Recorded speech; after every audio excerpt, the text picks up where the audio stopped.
오늘은 신약은 성령에 의한 삶이다. 신약은 성령에 의한 삶입니다. 우리가 그 앞주 한 3주 동안 계속하면서 하나님의 의도, 그 부분에 대해서 우리가 같이 나눴습니다만은 하나님께서 우리를 부르신 의도, 나를 왜 그 수많은 사람 중에, 오늘도 이 시간에 나가면은 여러분 세상에 서울만큼 사람 많은 데가 없잖아요. 우리는 과거 제 여동생이 한번 요 시간쯤 한 10시나 11시쯤 아마 강남, 그때 일 때문에 강남대로를 걷고 있었는데, 강남대로에 그 시간 되면 웬만큼 지방의 도시는 오전 11시 되면 사람이 별로 없어야 돼요.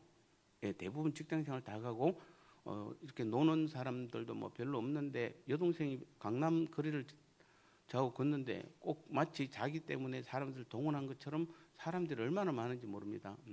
그래서 여러분 저녁에 가보면은 석촌호수 제가 살 때는 저녁에 운동하러 가면은 여름에 저녁에는 걸어갈 수가 없어요. 사람들이 얼마나 많은지.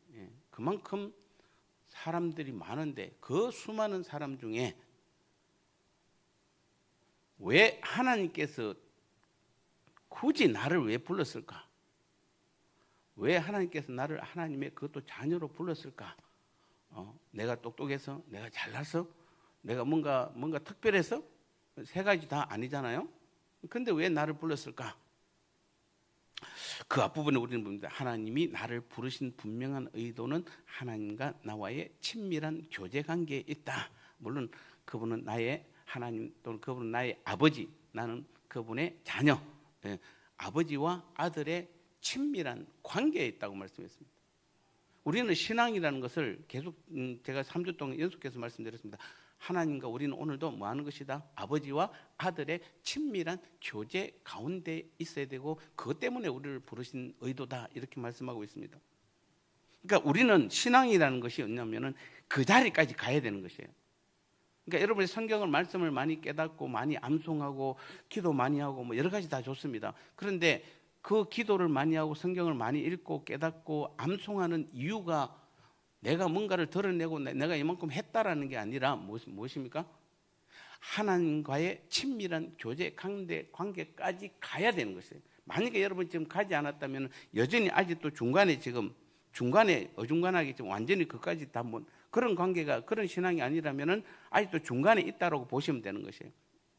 그러니까 우리가 어중간하다는 말이 있잖아요. 어중간한 이것도 아니고 저것도 아니다. 그 신앙생활 하면서 우리는 어중간하게 하면은 이것도 아니고 저것도 아니고, 기도했는데도 기도 응답도 별로 신통치 않고, 말씀을 들어도 뭐 들을 때는 그런데 또 삶 가운데 적용도 안 되고, 뭔가 이렇게 열심히 최선을 다해서 봉사를 하고 헌신했는데도 별로 안 되고, 마치 어릴 때는 기도원 가서 막 그냥 금식하며 철회하며 기도했는데도 돌아와서 보면은 또 별로 아닌 것 같고, 뭔가 어중간하잖아요. 그게 바로 뭐냐면 우리가 하나님과의 완전한 친밀한 관계에 들어가지 못해서 그래요.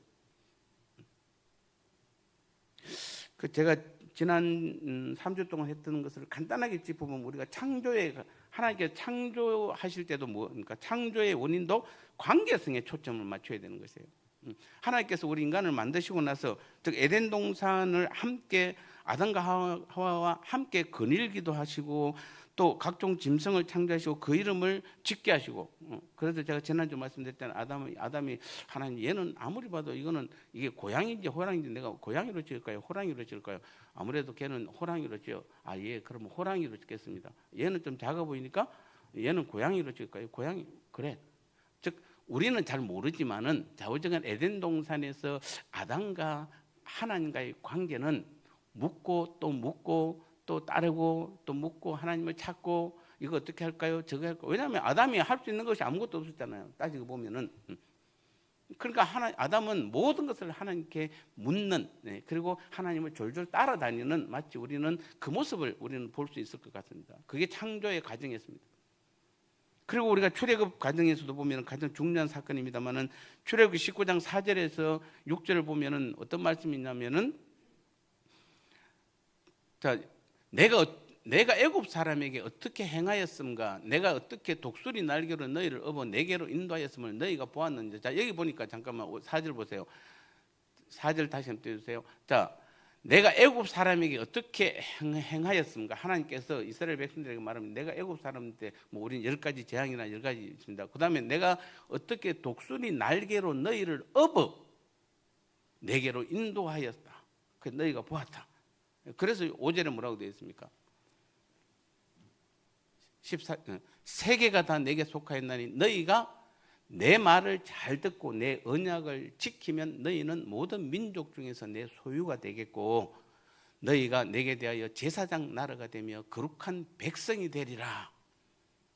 이게 그러니까 하나님께서 출애굽 과정, 우리는 다시 한번 출애굽, 하나님께서 이스라엘을 왜 출애굽에서 불러냈냐 하면 그 의도가 하나님과의 친밀한 관계 속에 있는 것이에요.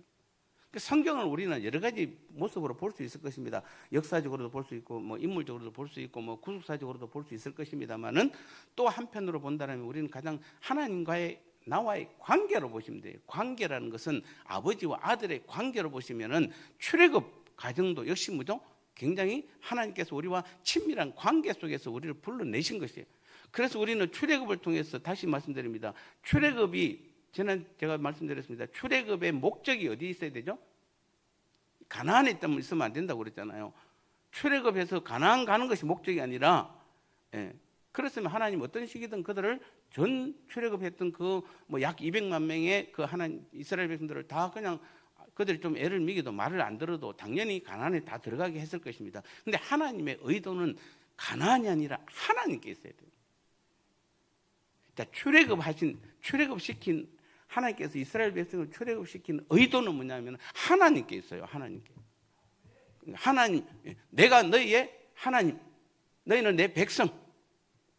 그래서 지난주 말씀드렸잖아요. 그래서 하나님께서는 시내산에서 나오자마자 시내산에서 하나님의 말씀부터 가장 먼저 줬잖아요. 제가 금요기도에 말씀드렸잖아요.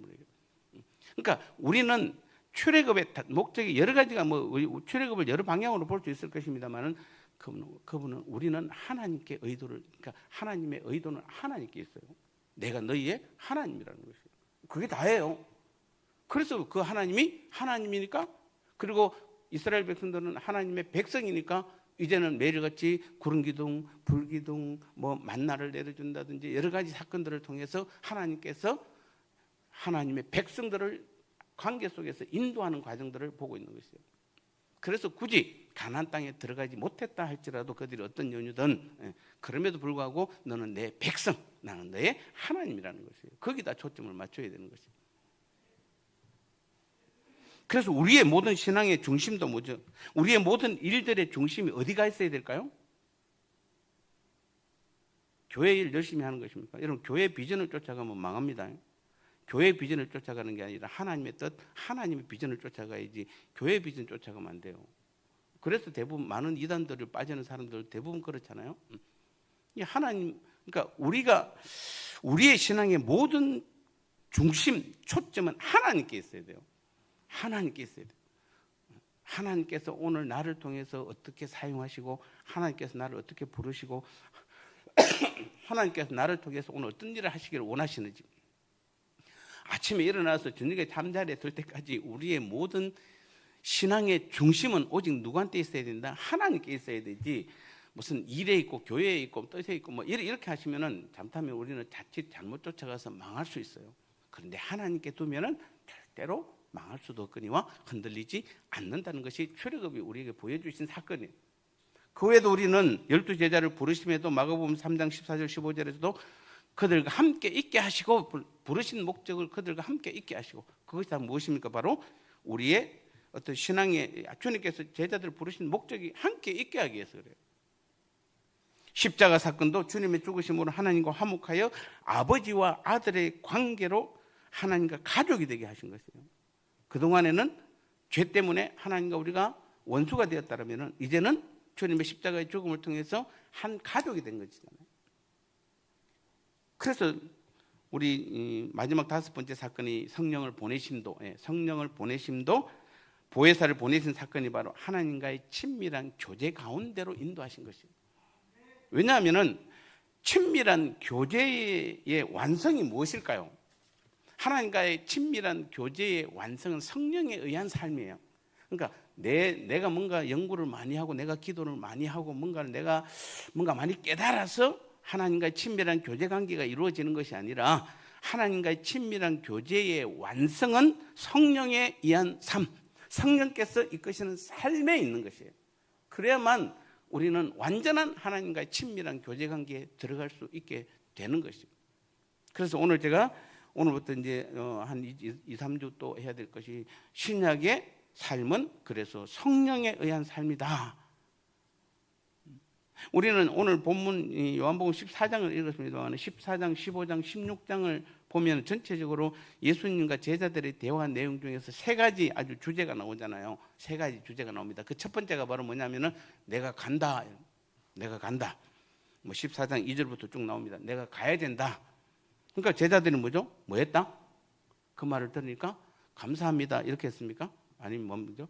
근심했죠. 제자들이 주님이 갑자기 간다고 그러니까 근심했습니다. 여러분 지금 이렇게 예배 드리는 여러분의 표정이 근심, 이렇게 밝은 분이 한 분도 잘 안 계시네. 뭐 오늘 끝나고 뭐 어디 노가다 하러 다 가기로 돼 있어요. 우리 오늘 밥 점심도 안 주고 다 노가다 한대요. 예, 해병대는 다음 주에 개강하잖아요. 박 장로님 다음 주에 와보세요. 해병대 개강합니다. 자, 우리는 하나님 말씀을 들을 때는 아니 그냥 이렇게 웃으면서 이렇게 받아들이면 되는데 너무 엄숙해요. 내가 간다. 그러니까 제자들이 그 주님이 간다는 뜻을 모르니까 근심했잖아요. 그 다음에 두 번째는 가면은 14장 오늘 본문에 보니까 내가 가면은 또 다른 보혜사를 내가 보내겠다. 내가 가야만 또 다른 보혜사를. 제가 아까 기도할 때 그랬잖아요. 자, 예수님이 제자들과 3년 반 이상 뭐 동고동락하면서 말씀도 배웠고 뭐 예수님과 함께 걸어가고 또 뭐 예수님의 기적의 현장에 같이 있고 그랬습니다. 불구하고 그들은 귀신 하나 제대로 쫓아내지 못하고 병자 하나 제대로 치료하지 못했고 정말 그 어떤 전도를 보내도 대부분 실패하고 바람과 파도가 부니까 막 그냥 예수님이 그 옆에 있는데도 불구하고 주무시니까 불안해서 어찌할 줄 모르고 여러 가지로 제자들의 모습이 이거는 제자의 모습이라기보다는 여러분 같으면 그래도 예수님의 제자라면은 예수님과 같이 있었다면 제가 한번 옛날에 평신도 제가 사역할 때 청년들을 데리고 수련회를 한 2박 3일 갔는데 그 시골 동네에 가가지고 그랬습니다. 두 명이서 짝을 지어서 이렇게 그 동네 전체에 한 3시간 시간을 주고 전도를 하고 오라고 그랬어요. 전도를 무조건. 그래서 그때 한번 청년들이 한 17명, 8명 됐는데 하여튼 두 팀으로 나눠서 두 명이서 짝을 지어서 전도를 내보냈는데 나중에 갔다 왔는데 단 한 팀도 전도를 못했더라고요. 그러니까 시골에 가서. 왜냐하면 저는 그런 경험들이 있기 때문에 제가 그 길 가던 사람 세워놓고도 뭐 옛날에 뭐 사형리도 전하고 아픈 사람 같이 누워서도 전하고 콩밥 매는 할머니 옆에 앉아서도 사형리도 전하고 그렇게 전해봤는데 청년들 보내니까 아무도 다 실패했더라고. 그래서 나는 됐는데 왜 안 되지? 그래서 제가 청년들한테 물었습니다. 왜 실패했을까라고 하면서 제가 역으로 만약에 예수님과 함께 갔다라면은 성공했을까요? 실패했을까요? 라고 물어보니까 많은 청년들이 예수님과 함께 갔다라면은 성공했을 겁니다라고 대부분 대답하더라고요. 그래서 제가 뭐라고 이야기했습니까? 그러니까 바로 우리는 누구하고 가야 된다? 예수님과 함께 가야 되잖아요. 예수님과 함께 가야지. 예수님과 함께 가면은 청년들도 다 성공할 수 있대요. 오늘 이 주님께서 제자들도 마찬가지입니다만 가면은 보혜사를 내가 너희에게로 보내겠다는 이 말씀 14장 16절에 보니까 내가 아버지께 구하겠으니 그가 또 다른 보혜사를 너희에게 주사 영원토록 너희와 함께 있게 하리라. 예수님께서 분명히 말씀하셨잖아요. 내가 또 다른 보혜사, 예수님 자신은 보혜사고 또 다른 보혜사는 성령 하나님이잖아요. 성령 하나님을 보냈는데 그가 보내면은 그가 너희와 함께 영원토록 함께 있겠다. 우리가 마태복음 28장 20절에서 보면은 내가 너에게 분부한 모든 것을 가르쳐 지키게 하라 볼지어다 내가 세상 끝날까지 너희와 항상 함께 있겠다라는 그 약속의 말씀. 그거나 오늘 본문이나 마찬가지입니다만은 분명히 예수님께서 제자들은 떠난다고 그러니까 근심했는데 주님께서 뭐라고 그러니까 내가 가면은 다른 보혜사를 보내주는데 그 보혜사가 너희한테 오면 이제는 영원토록 너희와 함께 해 주겠다는 것입니다. 그분은 영원토록 우리와 함께 하신다는 것이에요. 이게 주님의 약속이잖아요.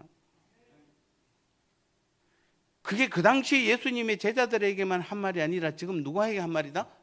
오늘 나에게 한 말이잖아요. 나에게 한 말이에요.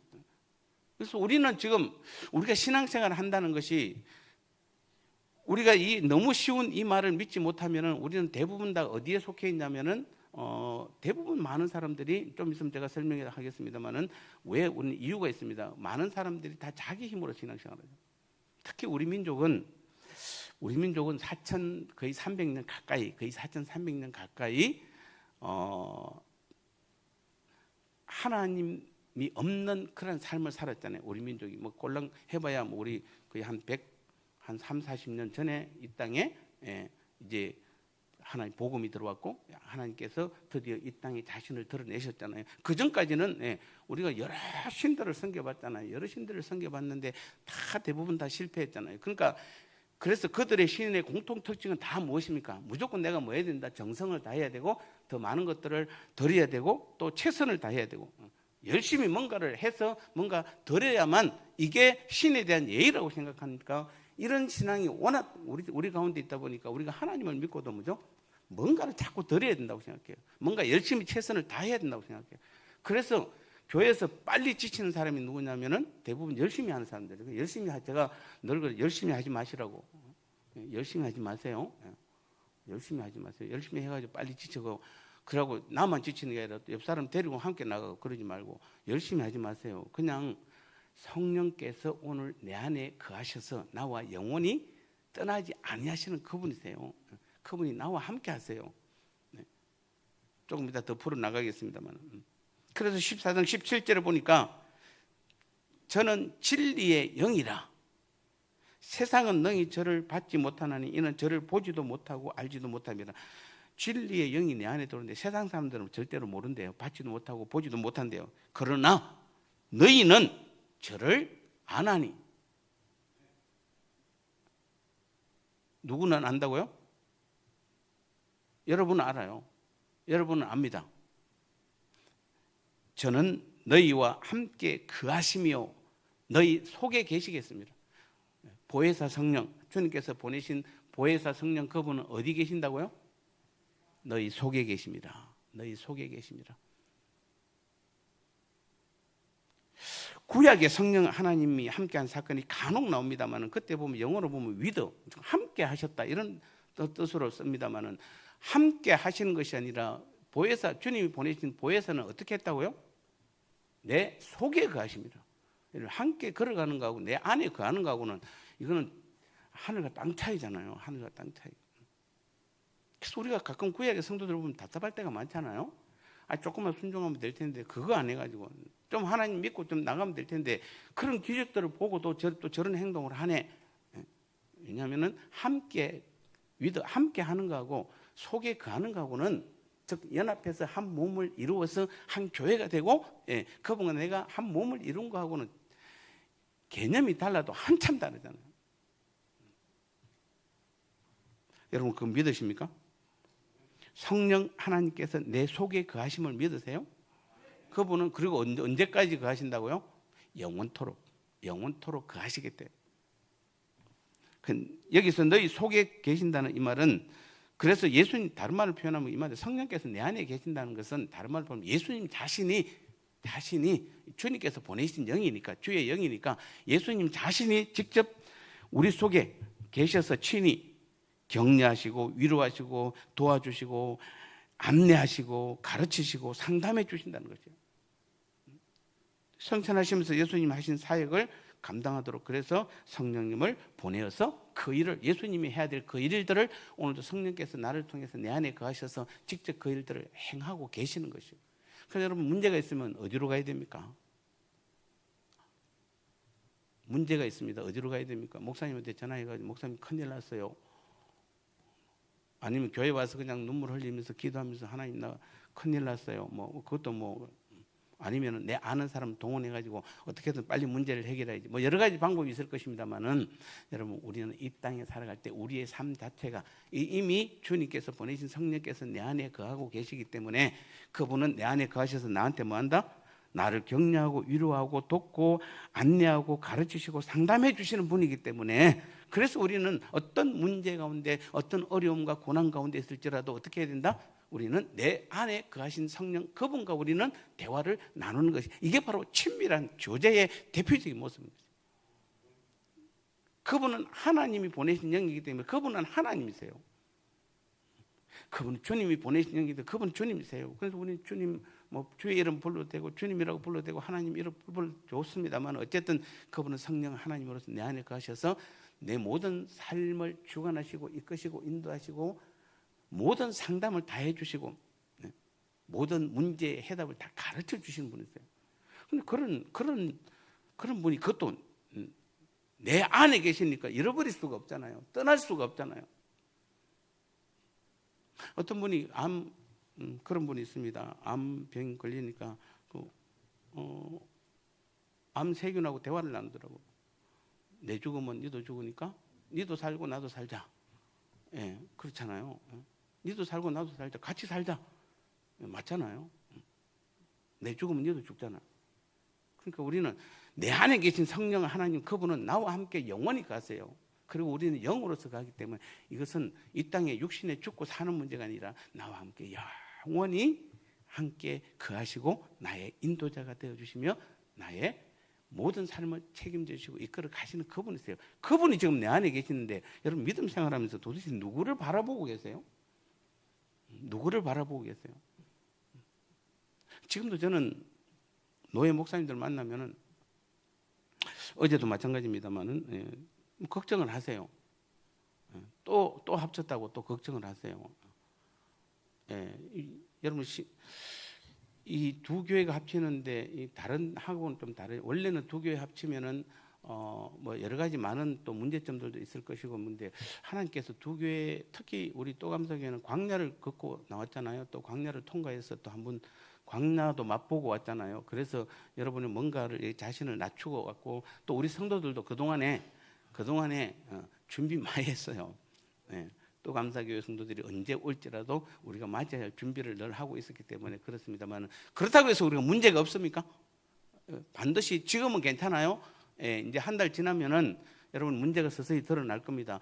그럼에도 불구하고 우리는 여러 가지 많은 문제가 있을지라도 우리가 염려하지 않는 것은, 특히 이제 저는 담임 목사로서 아무 염려하지 않는 것은, 우리가 주님만을 의지하고 내 안에 계신 성령 그분의 이끄심과 인도하심은 모든 말씀 가운데 동일하게 모든 사람을 동일하게 이끌어가기 때문에 우리가 그 부분에 대해서 염려할 것이 없어요. 맡기면 돼요. 그리고 그분께 물으면 돼요. 그래서 제가 좀 다시 말씀드립니다. 여러분 다 동일하게 저를 바라봐서도 안 되고 우리 신목사님을 바라봐서도 안 되고 우리 장로님 당회를 바라봐서도 안 되고, 오직 누구를 바라봐야 됩니까? 하나님 한 분. 성령께서 내게 어떻게 말씀하시는지, 여러분 가운데 누군가가 섭섭한 일이 당하고 뭔가 나한테 뭔가 안 좋은 일이 있을 때에 쪼르륵 쫓아오지 마시고, 또 감사교회 성도님은 또 신목사님 쫓아가고 막 이렇게, 또 우리 평교회 성도님 저한테 쫓아오지 마시고, 당의 장로님들 쫓아가지 마시고, 내 안에 거하셔서 나와 함께 상담하시고 내 고민을 들어주시고 내 모든 문제를 정확하게 풀어주시는 성령 하나님 그분께 나아가셔야 돼요. 그분께 나아가면 모든 사람에게 하나님께서는 동일한 해답을 주세요. 그리고 절대로 부딪히지 않게 해주세요. 그래서 우리는 두 교회 아니라 세 교회, 네 교회가 합쳐도 우리는 성령께서 이끄시는, 성령께서 하시는 그 일이라면 아무런 문제가 없는 것이에요. 아무런 문제가 없는 것이에요. 그러나 여러분이 한 교회에 합치는 게 아니라 한 교회로 있어도 존재해도 여러분 스스로가 여러분의 힘과 여러분의 능력으로 하려고 그러면은 대부분 다 부딪히고 깨어지고 박살나잖아요. 그런 교회들 많잖아요. 멀쩡한 교회가 왜 뭐 그런 교회들 한국에 얼마나 많은지 모릅니다. 나눠지고 또 나눠지고 또 나눠지고. 그래서 예수님께서 오늘 요한복음 14장에서 16장까지 제자들과 대화를 나누면서 세 가지 중요한 주제인데, 첫 번째는 내가 간다, 두 번째는 내가 가면은 다른 보혜사를 보내겠다, 그리고 세 번째는 뭡니까? 내가 가는 것이 유익하다는 것이에요. 16장 7절에 보니까, 요한복음 16장 7절에 보니까, 그러나 내가 너에게 실상을 말하노니, 실제 말하는데 너희가 지금 근심하는데 내가 떠나는 것이 너희에게 유익이라. 왜냐하면은 내가 떠나가지 않으면 보혜사가 너희에게로 오시지 아니할 것이요, 내가 가면은 내가 그를 너희에게 보내겠다. 그래서 보혜사가 오면은 그분은 이제는 주님과 제자들은 옆에 같이 함께 살고 같이 먹고 이렇게 함께 걸어갔지만은 위더 함께 했지만은 보혜사 주님께서 보내서 그분은 우리 속에 거하기 때문에 우리와 한 몸을 이루기 때문에 차원이 다르다 이렇게 말씀합니다. 그래서 요한복음 14장 18절에 보면 내가 너희를 고아와 같이 버려두지 아니하고 너희에게로 다시 오시겠다. 무엇을 통해서? 또 다른 보혜사를 통해서 주님께서 우리 안에 다시 오시겠다는 뜻이에요. 그래서 성령께서 우리 안에 오시면 다시 말씀드립니다만은 왜 오시는가 그러면? 우리 문제 해결해 주려고 오십니까? 자, 우리는 성령께서 이제 내 안에 거하심을 아시겠죠? 예, 그분은 영원히 나를 떠나지 아니하시고 내 안에 거하십니다. 주님께서 보내신 주의 영이에요. 자, 그러면 이분이 내 안에 왜 들어와 있죠? 내 문제 상담해주고 내 문제 해결해주고 그러려고? 예, 물론 그것도 하나의 일일 수는 있습니다. 여러분, 아버지와 아들의 관계에서 아버지와 아들, 아버지와 딸의 관계, 자녀의 관계에서 가장 중요한 게 뭡니까? 예를 들어서 딸이 있는데 아침에 일어나도 아버지도 본 척도 안 해요. 인사도 안 해요. 밥 먹을 때도 말 한마디 안 해요. 그리고 그냥 가버려. 학교 회사 가든지. 그리고 또 퇴근하고도 그냥 와도 본 척도 안 하고 그냥 자기 자리 자기 방에 가서 그냥 나오지도 않아요. 그리고 또 아침에 일어나면 또 말도 안 해요. 그런 딸이 자기가 필요해서 아버지한테 아버지 나 오늘 어디 가야 되는데 뭐 예를 들어서 돈이 필요하다 그러면 아버지 돈 주세요.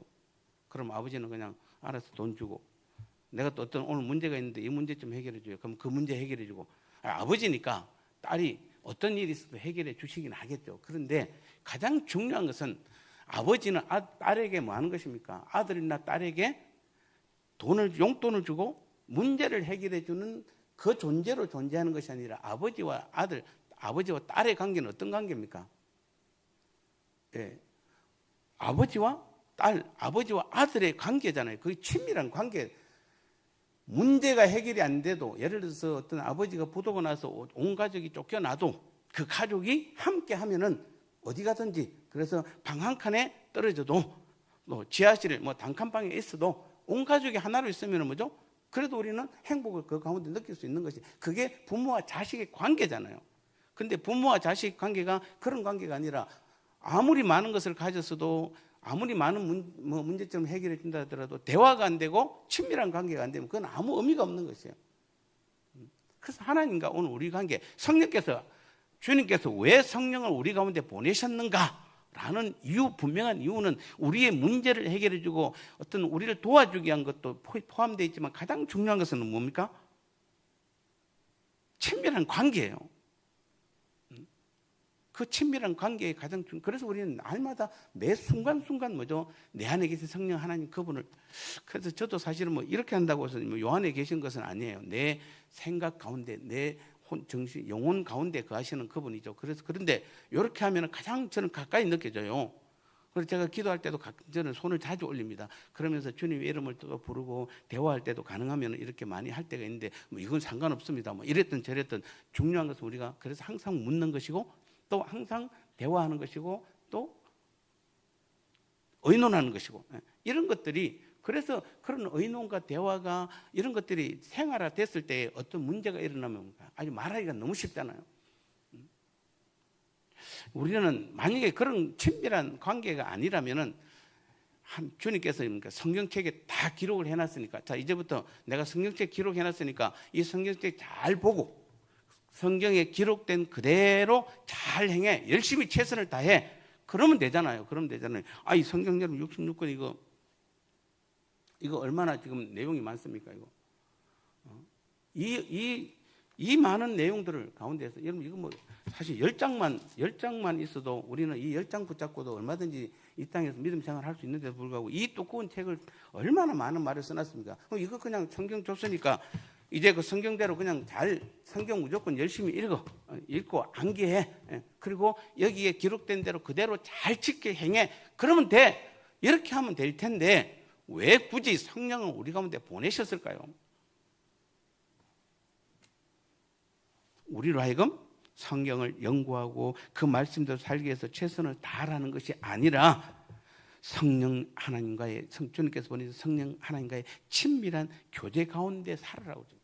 그 성경을 여러분 성경을 제대로 이해하고 그 말씀대로 살려고 그러면은 내가 성경을 많이 보고 암기하고 막 그냥 그 말씀대로 살려고 최선을 다하여서 다한다고 이 말씀대로 살 수 있는 것이 아니라 성령 하나님과의 친밀한 교제 가운데 나아갔을 때에 그래서 성령께서 깨닫게 해주시고 성령께서 힘을 주시고 성령께서 인도해 주셔야만 우리는 말씀대로 살 수 있는 것이지 우리의 노력으로 우리가 뭔가 했다고 해서 성경을 많이 안다고 해서 그게 아니라 물론 우리가 가장 좋은 것은 무엇입니까?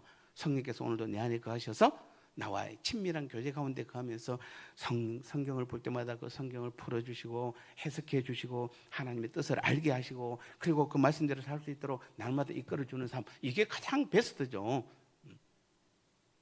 근데 베스트가 다 아닐지라도 우리는 가장 중요한 것은 성령께서 왜 내 안에 주님께서 보내셨는가, 가장 중요한 것은 뭐 때문에?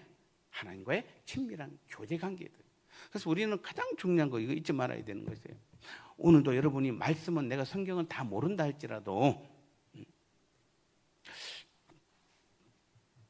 저는 만약에 우리 여러분이 저한테 목사님 지금 10계명 다 외워보세요 그러면 10가지 다 못 외울지 몰라요.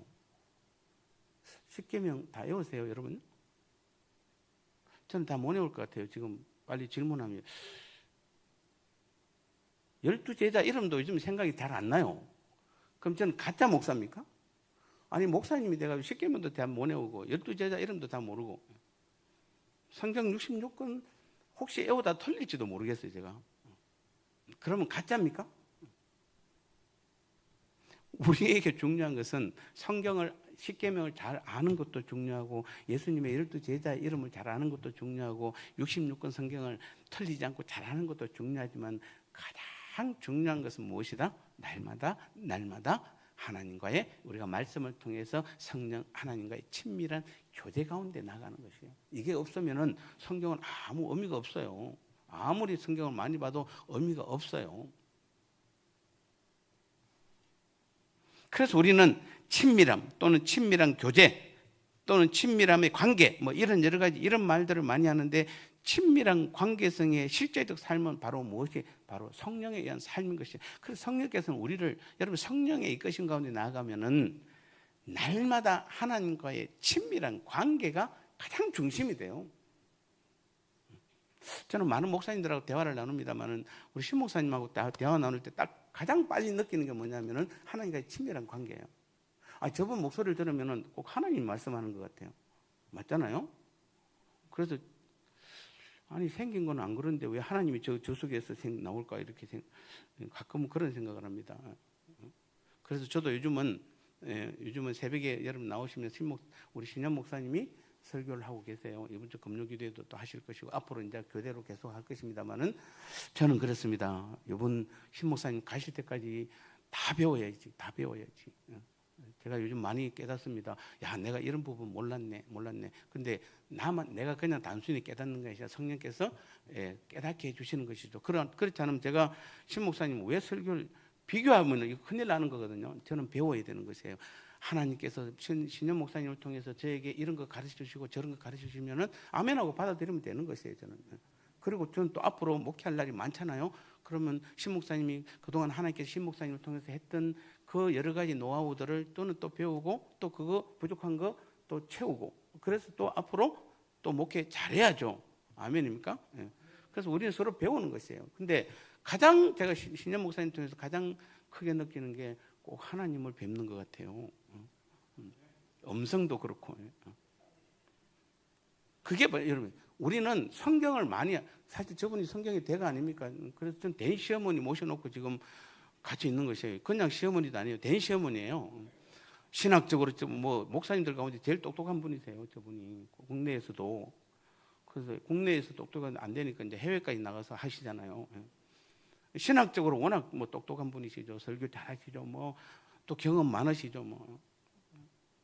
그런데 가장 중요한 것은 저는 우리 신현 목사님들 그런 것들도 보지만 가장 중요한 것은 하나님과의 친밀한 교제예요. 주의 이름 부르는 거 보면 알잖아요. 주님의 이름 부르는 거 보면 저분이 친밀한 교제 관계에 있다 아니다. 그게 우리의 신앙의 가장 기본이에요. 하나님 우리를 부르신 목적이에요.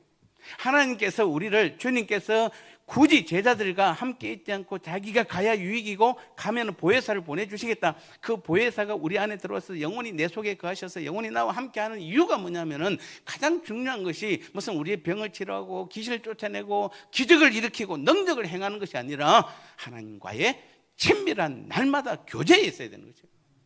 아버지와 아들의 관계가 안 되는데, 여러분 뭐 아무리 기도한다고 해서, 저는 딸이 잘못했는데도 잘못했다 말 안 하고 있으면 제가 며칠 동안 말 안 한다고 그랬잖아요. 말하기도 싫어요.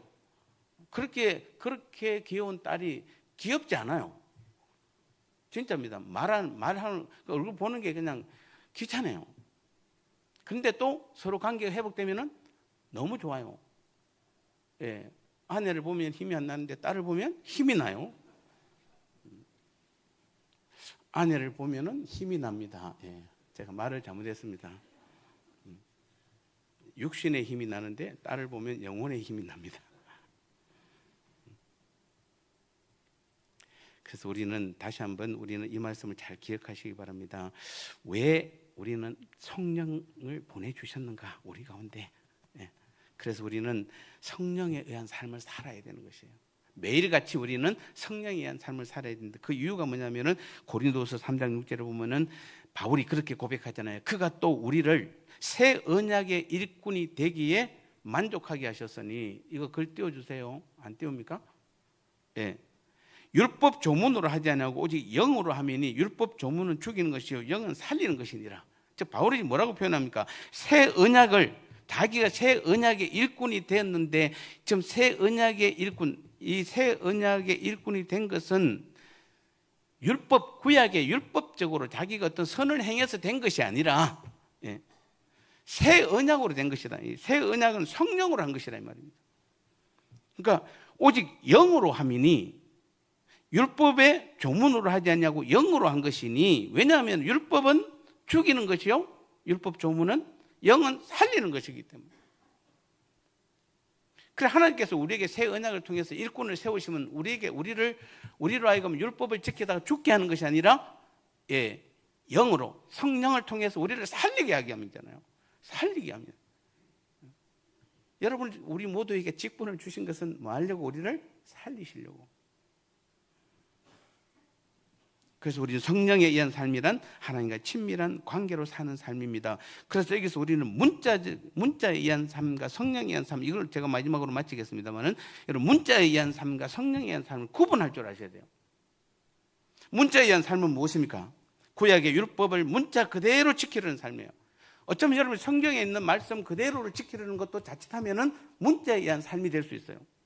즉 구체적인 규칙과 명령을 지키는 것을 통해 하나님께 자신의 의를 드러내려고 하는 시도, 그게 다 문자에 의한 삶이에요. 우리 신구약을 마찬가지입니다. 신구약, 구약뿐만 아니라 신구약 전체를 통해서도 우리는 뭔가 이 말씀을 통해서, 말씀을 암기해서 이 말씀대로 내가 살아서 뭔가 내가 그래도 할 수 있다는 걸 드러내 보여야지, 교회에서나 하나님 앞에서나. 그게 바로 문자에 의한 삶이에요. 그런데 이 삶은 외적인, 그래서 이런 삶을 사는 사람들은 외적인 행위에 집중합니다. 내가 뭔가를 했고 내가 뭔가를 하고. 그래서 어떤 교회들을 보면 막 1년 내내 행사를 하는 교회가 있어요. 초청하고 뭐하고 행사하고 막. 그럼 성도들은 행사를 막 열심히 하면은, 그리고 막 교회가 막 사람들이 북적북적 뭐 시장처럼 왔다 갔다 하고 막 이러면은, 아, 우리 교회가 살아있다고 생각하고 있고, 우리가 1년 동안 어떤 많은 행사를 함으로 인해서 우리가 막 교회가 뭔가 성장하고, 물론 조금 도움은 될 것입니다만은, 그러나 그 중심은 행사에 있는 것이 아니라 무엇입니까? 자칫하면은 이게 이제 문자에 의한 삶이에요. 그러니까 문자에 의한 삶은 대부분 외적인 어떤 행위에 집중하고 규칙을 지키고 따르는 데 집중합니다. 그런데 바울은 이것은 내적인 변화나 진정한 의로움에 이르지 못한다. 그래서 율법은 죄를 드러내고 죄책감을 주지만은 스스로 절대로 사람을 어렵게 할 수 없다라고 분명히 선언하고 있는 것입니다. 그래서 문자에 의해 삶을 사는 사람들은 결국은 죄와 사망을 가져오는 것이에요. 율법 자체는 거룩하지만은 율법이 문제 있는 것은 아니에요. 그러나 우리의 죄성 때문에 율법을 완벽하게 지킬 수 없습니다. 그래서 율법은 죄를 정죄하는 역할만 하게 되는 것이에요. 반대로 우리는 성령에 의한 삶은 어떻습니까? 예수 그리스도 그분을 온전히 믿음으로 인해 성령의 인도하심을 받는 삶을 말하는 것이에요. 이 삶은 내적인 변화예요. 내적인 변화. 여러분 제발 좀 신앙은 외적으로 뭔가 좀 드러내려고 하지 마세요. 내적으로 변화되면 자동으로 뭐 한다? 제가 가끔 십자가 복음의 삶을 사는 사람들은 정말 복음의 삶을 사는 사람들은 여러분 주일날 한 번만 나오세요. 평소 때 수요 예배 금요기도 나오지 말고 새벽기도 안 나오대요. 주일날 한 번만 나오세요. 그렇게 하면은 진짜 십자가 복음의 삶을 사는 사람들 어떻게 할까요? 아멘 할까요? 아니면 어떻게 할까요? 예, 순종하겠습니다. 그럴까요? 십자가 복음에 사는 사람들이나 복음의 삶을 사는 사람들은, 복음의 풍성함을 깨달은 사람들은 매일 삶이 예배고 삶이 기도고 매일 삶이 주님과의 교제의 삶을 살아가기 때문에 오히려 함께 예배하는 것이 가장 이 땅에 소중하고, 수요 예배요, 아침부터 눈 뜨자마자 시계를 몇 번 봐야 돼요. 시계. 여러분 늦어서 시계 보는 사람 많지만 어떤 사람은 뭐죠? 왜 이렇게 지금 예배 시간이 11시가 10시 해야지 왜 11시에 해가지고 이렇게 늦게 기다리게, 이렇게 나와야 되는 거잖아요. 새벽에도 빨리 일어나서 나와야 되고 오히려 더 열심히 하잖아요. 우리가 성령에 의한 삶이 그런 삶이에요. 즉 내적으로 변화되면은, 즉 우리 마음과 영혼에 거기서 먼저 변화가 되면은 성령의 열매 맺는 삶을 살게 되는 것이에요. 성령의 열매는 우리의 외적인 변화로서 맺혀지지 않아요. 절대로 안 돼요. 외적인 변화는 우리의 의를 드러내기 때문에 우리가 이러면서 우리의 의로, 우리의 능력으로 성령의 9가지 열매를 맺을 수가 없습니다. 그러나 성령께서 성령에 의한 삶을 살면 내 내적으로 내 영혼이 변화되어서 그때부터 내가 나를 통해서 뭐죠? 내 마음과 영혼이 변화되면서 그때부터 성령의 열매가 맺기 시작하는 것이에요. 그래서 내적인 변화가 먼저 돼야 돼요. 제발 여러분이 내가 무슨 목사고, 내가 장로고, 내가 권사고, 내가 안수집사고, 내가 교사고, 그거 자랑하지 말고 내가 오늘도 주님 앞에서 내 영혼이, 내 마음이 얼마나 변화되어서 내 마음 안에 계신 성령 그분의 음성을 내가 들을 수 있는가 없는가, 그분과 날마다 내가 친밀한 교제 가운데 나가고 있는가 없는가를 우리는 볼 수 있어야 돼요. 그렇게 되면 우리는 당연히 외적으로 뭐죠? 변화가 된 사람이 나타나는 것이에요. 아니 여러분 무슨 공부, 죄송합니다, 비유가 초등학교도 안 나온 사람하고 외국에 나서 박사학위까지 받아 나온 사람하고 가만히 똑같이 있어도 대화를 나눠보면은 똑같은 문제에 대해서 똑같은 상황에서 대화 나눠보면 차이가 나잖아요. 차이가 나요. 왜요? 안에 들어있는 게 많은데 배운 사람은. 여러분이 내적으로 성령에 의해서 변화만 되면은, 성령의 열매 맺는 삶을 살기만 하면은 외적으로 여러분의 모습은 성령에 의한 삶의 모습으로 드러나는 것이에요. 그게 열매는 반드시 드러나게 돼 있어요. 그래서 그런 사람은 성령 하나님의 뜻에 따라 살도록 성령께서 날마다 인도하시고 의롭게 만들어가는 것이에요. 그래서 그런 사람은 날마다 자유함을 느끼고 생명의 삶을 살게 되는 것입니다. 성령은 율법의 요구를 넘어서 사랑을 말씀하시고 있고 진리를 이루게 하시는 것이에요. 그래서 문자에 의한 삶은 율법에 의존하며 어렵게 되려는 시도를 의미하지만, 그래서 인간의 한계를 인해 실패로 끝날 수밖에 없지만은, 성령에 의한 삶은 하나님의 은혜와 성령의 인도에 의해서 새로운 삶을 사는 것을 말씀하고 있고, 그래서 우리에게는 날마다 자유함이 있는 것이고 하나님의 생명의 역사가 나를 통해서 나타나는 것이에요. 그래서 그런 사람이 나가서 말씀을 전하면은 생명을 가진 사람이기 때문에 그 말씀을 받는 사람에게 생명이 들어가는 것이에요. 그래서 그 영혼들이 구원 얻는 것이에요. 근데 여러분이 외적으로 변화된 사람은 아무리 많은 지식을 가지고 있어도 전도 나가면 다 실패해요.